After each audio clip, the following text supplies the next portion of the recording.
up, YouTube? Welcome back to my channel. It's your boy D Dyson. Day Shift, starring Jamie Foxx, DaveFranco, Snoop Dogg, Carla Suissa, Megan Good. I loved it. I loved how this movie is based on vampires in LA, and Jamie Foxx is playing a vampire hunter. And he's about to lose his family because his family, his wife and daughter, doesn't really know what he does. They think that he just owns a pool cleaning service, but that's just a front company for him hunting vampires. Now, he's already the type of guy that, you know, kills vampires the way he needs to. He's always out in the field killing vampires, and he's already out of the company that basically hunts vampires for a living, basically the union. Kind of like a John Wick, how they have a union for hitmen, they have a union for vampires. So he's out of that, but he's still continuing to conduct his business as he finds this older lady, at a house and kills her and another vampire.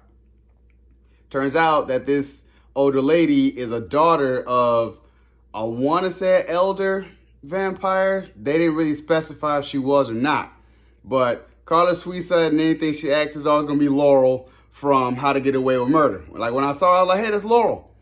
I always tell myself with her, she can play either both sides, but she is a Latina, so she always going to throw that in there, and I love that. But it's Laurel all the time. Like I said, I really, really love this because, it reminded me of vampire movies in the 90s, like jumping off the wall, like that type of thing. And I miss that in movies where it's very campy, but it's still going to be a movie nonetheless.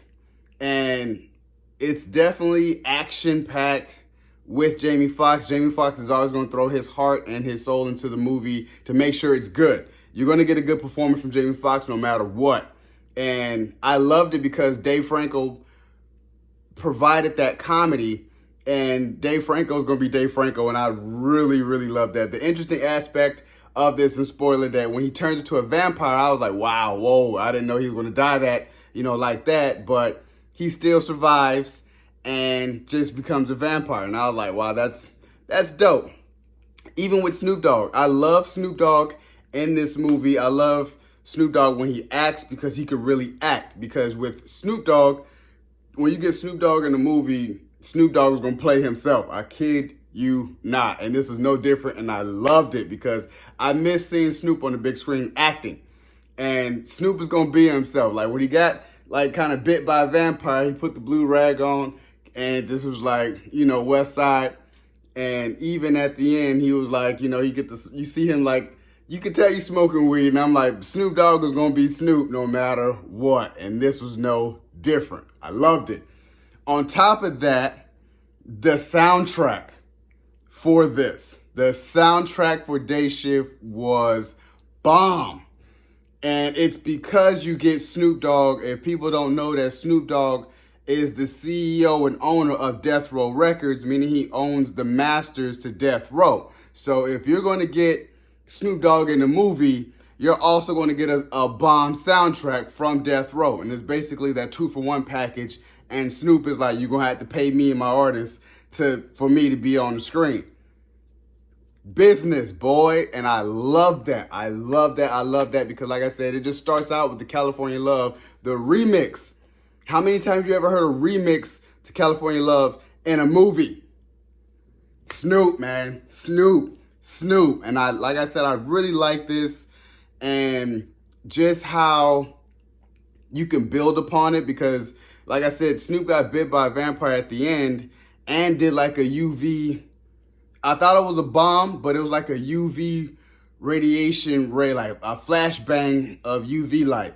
Kind of like what Blade used in Blade 2 with those little balls. Like you throw them and just flashbangs. So he didn't die.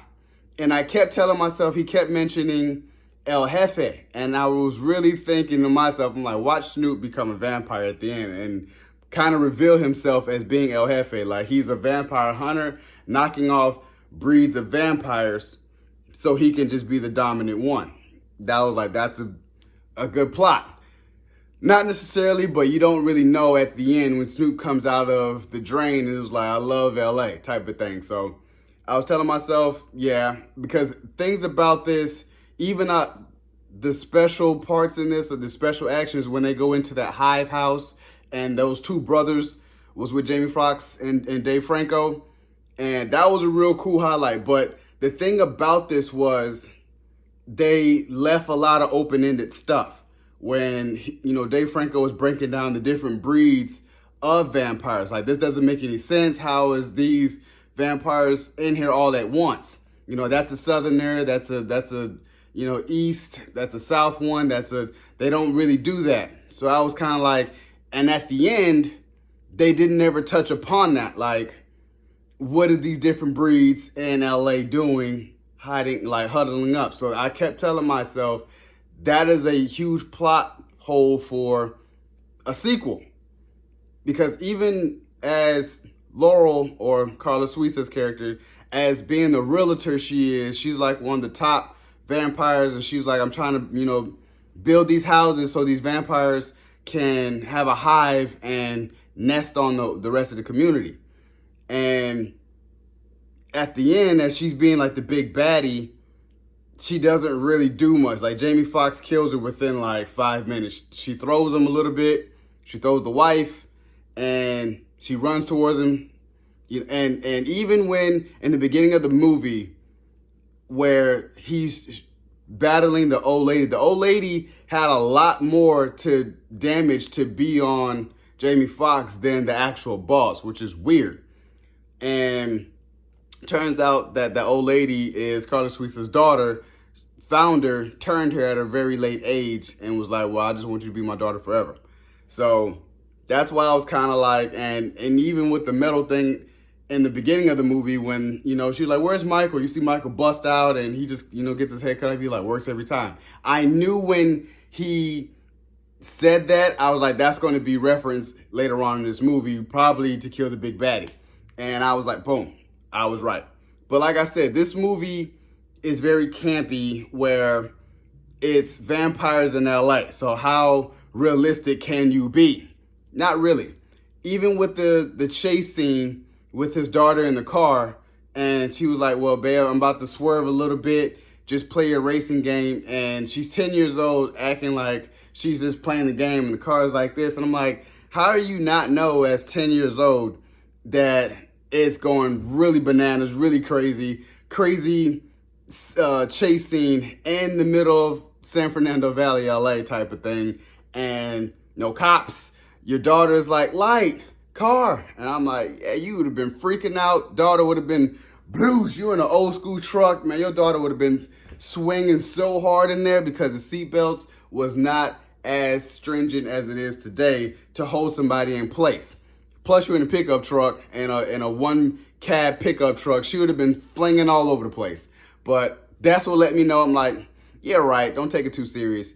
And I was like, okay, that was one of my indications where I was like, they know what they're doing. They know that this is not realistic, but we're shooting a movie. It's a movie. I love that. I really did. I really, really did. And that right there made me was like, okay, you're not going to take yourself too serious. And I like that. And I loved when Snoop Dogg, when they were going into the mall and Snoop Dogg comes in with Big Bertha and just, I'm like, here comes Snoop with the major entrance. That's why they call him Big John. And I was like, I liked it. I really enjoyed this movie. This movie is so enjoyable to watch with a bomb-ass soundtrack. The soundtrack to this movie with a lot of Death Row. You got Nipsey Hussle. You even had Old Dirty Bastard, which, ooh, baby, I like it raw. I'm like, I like this. Even had Body Count with Ice-T, and I was like, yes, this soundtrack is bomb. It kept me entertained from start to finish. So, you guys enjoyed my review of Dayshift. Subscribe to my channel. Post comment down below and like the video. I give this a 4 out of 5. or 8 out of 10. I really enjoyed this movie. So subscribe to my channel. It's your boy, D Dyson. Peace.